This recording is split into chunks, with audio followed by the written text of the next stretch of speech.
Assalamualaikum warahmatullahi wabarakatuh. Selamat pagi. Saat ini kita akan membahas mengenai pengetahuan bahan pangan nabati pada materi legum.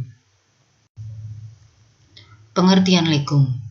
Legum adalah salah satu dari ribuan spesies tanaman dalam keluarga kacang-kacangan, yaitu famili Leguminosae. Kacang-kacangan tersebut memiliki polong berbentuk cangkang yang ketika matang, polong tersebut terbagi menjadi dua belah. Menurut fungsinya, maka legum itu dapat sebagai bahan pangan dan hijauan pakan ternak, dapat sebagai hijauan pakan ternak atau Mimosaceae, kemudian multifungsi, bisa sebagai pakan, pagar, pelindung, dan penahan erosi. Pada slide ini kita bisa melihat contoh-contoh legum yang populer dan banyak dikonsumsi oleh manusia, yaitu kacang tanah, kacang hijau, kacang kedelai, kacang merah, kacang lentil, dan kacang polong. Kelebihan nutrisi legum adalah sebagai sumber protein, banyak mengandung serat, banyak lemak, mengandung folat, kemudian sumber mineral yaitu fosfor, potasium, besi, seng, kalsium, dan selenium. Kemudian mengandung vitamin yaitu B1, B2, B3, B5, dan B6. Kemudian juga mengandung antioksidan dan memiliki angka indeks glikemik yang rendah. Sehingga ini bermanfaat untuk orang-orang yang menderita diabetes mellitus. Berikut ada beberapa jenis legum yang berfungsi sebagai bahan pangan, yaitu kacang tanah, kacang kedelai, kacang buncis, kacang merah, kacang hijau, kacang polong, kacang lentil, dan sebagainya. Kacang tanah memiliki nama latin yaitu Arachis hypogae. Kacang tanah berasal dari Amerika Latin dan berkembang ke negara-negara Asia seperti India, Filipina, Jepang, dan Indonesia. Biji kacang tanah mengandung kadar lemak dan protein yang tinggi. Kandungan proteinnya sekitar 25 hingga 34% dan terdiri dari asam-asam amino esensial seperti arginin, fenilalanin, histidin, isoleusin, leusin, lisin, metionin, triptopan, dan valin. Kacang tanah dapat dikonsumsi dalam keadaan mentah, kemudian direbus, digoreng, atau disangrai. Di Amerika Serikat, biji kacang tanah diproses menjadi semacam selai dan merupakan industri pangan yang menguntungkan. Kacang tanah mengandung protein tinggi, zat besi, lemak, vitamin B kompleks, fosfor, vitamin A, vitamin E yang dapat membantu kesehatan membran sel dan kulit serta melindungi tubuh dari serangan radikal bebas. Kemudian, kandungan gizi kacang tanah juga dapat membantu meningkatkan daya tahan tubuh terhadap penyakit, menurunkan tekanan darah tinggi, dan mencegah kanker payudara. Jika kita perhatikan di sini bahwa kacang tanah mengandung makronutrien baik karbohidrat, lemak, dan protein maupun mikronutrien yaitu mineral dan vitamin. Legum yang selanjutnya yaitu kacang kedelai, biasa kita sebut dengan bahasa Latin Glycinnex. Jadi kacang kedelai itu kalau dalam bahasa Latin kita sebut sebagai Glycinnex. Tanaman kedelai termasuk famili Leguminosae dan subfamili Papilonidae. Kedelai merupakan sumber protein nabati. Rata-rata kandungan protein dalam biji kedelai adalah 35%. Kandungan asam amino terbanyak adalah leusin, dan kedelai juga digunakan sebagai bahan pakan ternak, selain juga bahan pangan bagi manusia.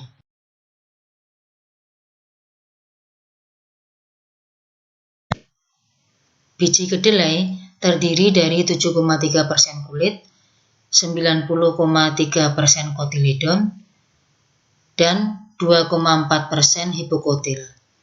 Kedelai mengandung protein rata-rata 35%, kemudian lemak 18 hingga 20%, kemudian karbohidrat sekitar 35%. Secara umum, kedelai merupakan sumber vitamin B karena kandungan vitamin B1, B2, niacin, piridoksin, dan golongan vitamin B lainnya banyak terdapat di dalamnya. Kemudian vitamin lain yang terkandung dalam jumlah cukup banyak adalah vitamin E dan vitamin K. Standar mutu kedelai ada 4, yaitu mutu 1, 2, 3, dan 4. Semakin mutunya semakin besar, yaitu keempat, maka toleransi terhadap sifatnya itu semakin tinggi. Misalkan toleransi terhadap biji pecah, toleransi terhadap biji rusak itu semakin tinggi, sehingga itu berdampak pada harga dari kedelai. Semakin gede mutunya, yaitu semakin misalkan 1, 2, 3, 4, maka akan semakin rendah nilai ekonominya.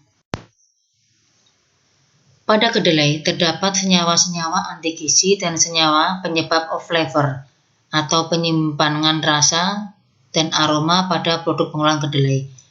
Senyawa anti gizi yang sangat mempengaruhi mutu produk olahan kedelai adalah antitripsin, hemaglutinin, asam fitat, dan olisakarida penyebab flatulensi. Sedangkan senyawa penyebab of flavor pada kedelai ialah glukosida, saponin, estrogen, dan senyawa-senyawa penyebab alergi. Dalam pengolahan, senyawa-senyawa tersebut harus dihilangkan atau diinaktifkan. Komposisi kandungan nutrisi atau gizi kacang kedelai bisa kita lihat bahwa pada kolom kacang kedelai itu ada kacang kedelai mentah ya, kemudian kacang kedelai basah, kemudian kacang kedelai kering. Di sini ada beberapa perubahan tetapi tidak terlalu signifikan ya perubahannya. Tapi yang jelas dari sini Anda bisa mengetahui bahwa ada perubahan-perubahan baik dari kedelai basah itu menjadi kedelai kering karena adanya proses penanganan pasca panen, yaitu berupa pengeringan.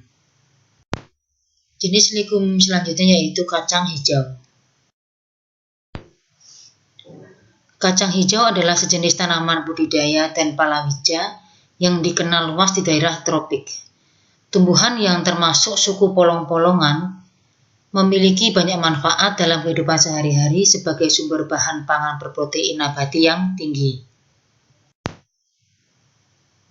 Di Indonesia, sebaran daerah produksi kacang hijau adalah Nanggro Aceh Darussalam, Sumatera Barat dan Sumatera Selatan, Jawa Barat, Jawa Tengah, Jawa Timur, Sulawesi Utara dan Sulawesi Selatan, Nusa Tenggara Barat dan Nusa Tenggara Timur. Pulau Jawa merupakan penghasil utama kacang hijau di Indonesia. Potensi lahan kering di daerah tersebut yang sesuai ditanami kacang hijau sangat luas.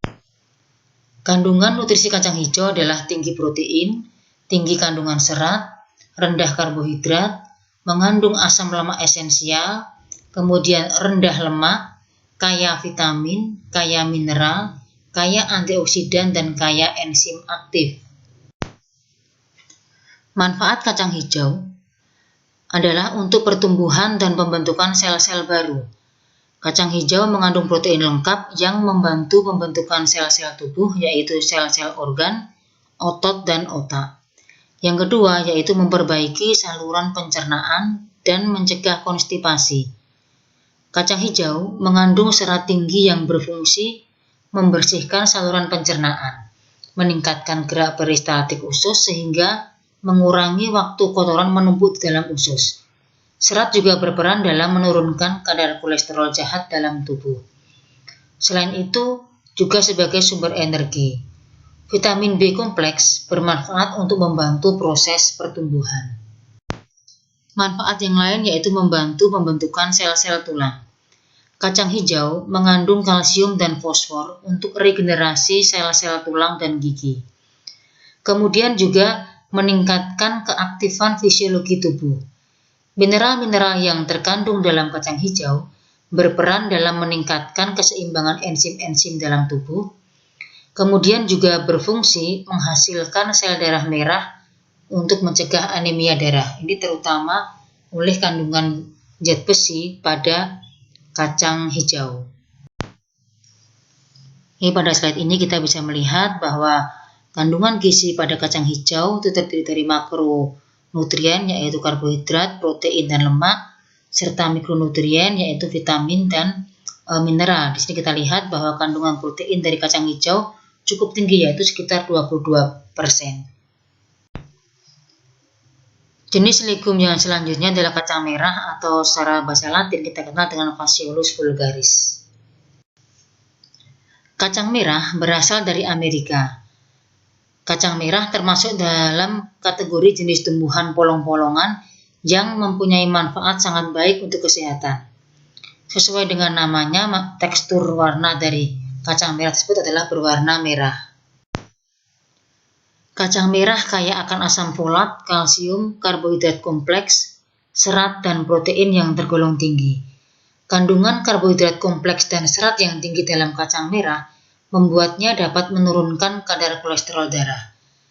Kacang merah kering adalah sumber karbohidrat kompleks, serat makanan atau dietary fiber, vitamin B, terutama asam folat dan vitamin B6, kemudian fosfor, mangan, besi, tiamin, dan protein. Di sini bisa Anda lihat mengenai komposisi kandungan nutrisi atau gizi pada kacang merah. Yang jelas kacang merah memiliki komposisi gizi yang sebagai makronutrien dan sebagai mikronutrien. Adanya perbedaan dari kacang merah tua, kacang merah kering itu umumnya disebabkan karena adanya proses penanganan pasca panen yang selanjutnya, misalkan dengan adanya pengeringan, sehingga berdampak pada berubahnya komposisi kandungan gizi per 100 gram bahan. Jenis legum yang selanjutnya adalah kacang polong atau dalam bahasa Latin kita kenal dengan Pisum sativum. Kacang polong termasuk dalam suku polong-polongan, masuk ke Indonesia ketika zaman penjajahan Belanda karena sayuran ini populer di Eropa sebagai bagian dari salad atau sup. Namanya adalah ercis. Berasal dari bahasa Belanda yaitu ercis atau ercis kecil. Nilai gizi kacang polong yaitu sebagai sumber protein nabati, kemudian kaya serat, kemudian kaya vitamin dan mineral. Jenis legum yang lain yaitu kacang buncis. Kacang buncis merupakan tanaman yang termasuk dalam famili Papilionaceae.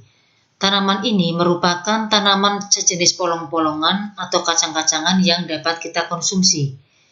Tanaman kacang buncis ini berasal dari negara Amerika.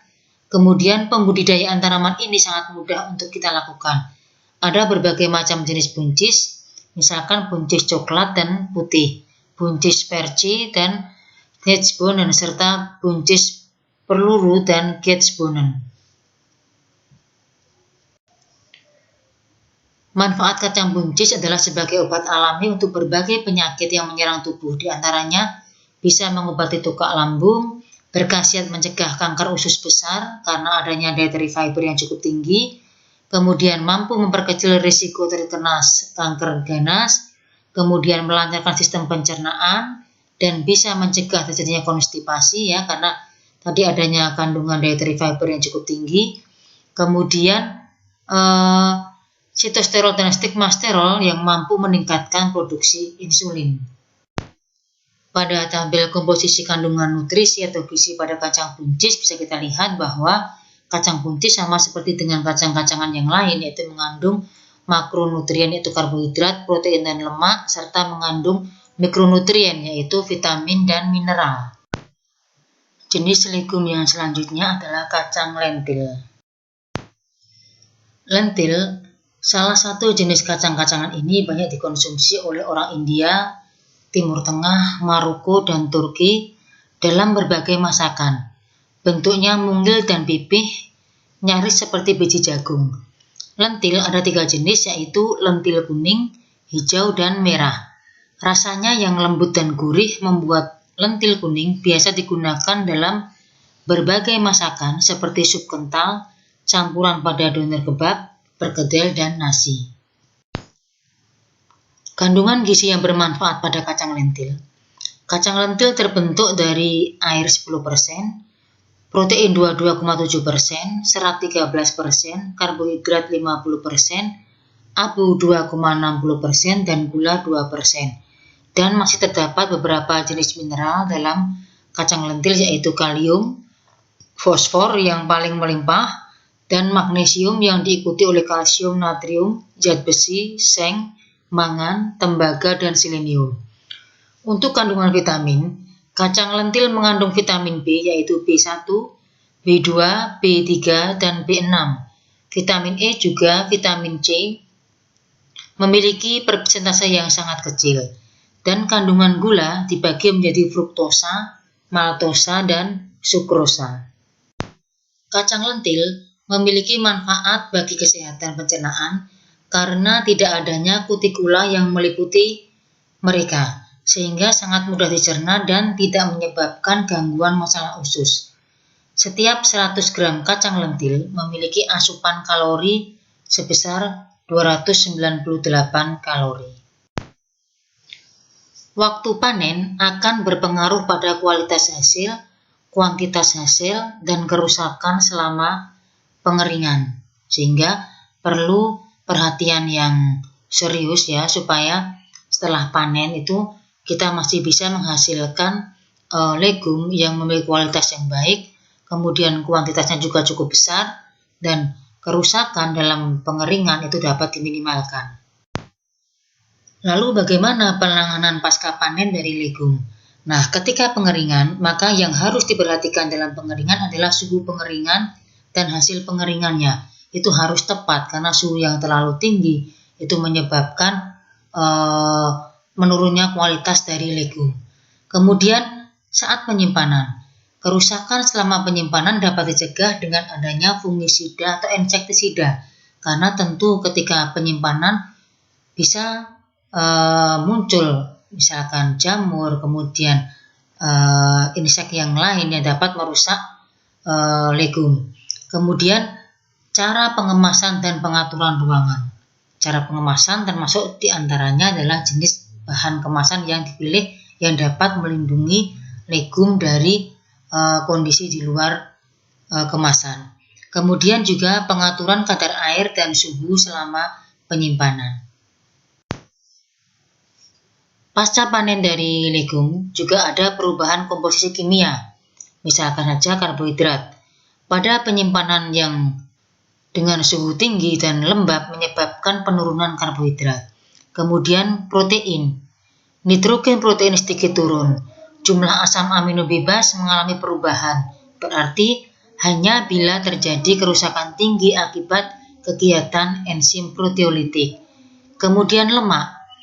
Adanya penyimpanan dapat berdampak pada flavor dan bau yang tengik, dan munculnya pertumbuhan kapang terjadi karena adanya aktivitas enzim lipolitik yang tinggi. Perubahan sifat organoleptik adalah perubahan warna, bau, dan sifat makanan. Sifat makanan dilihat dari kenampakan, kekompakan, keempukan, dan flavor makanan.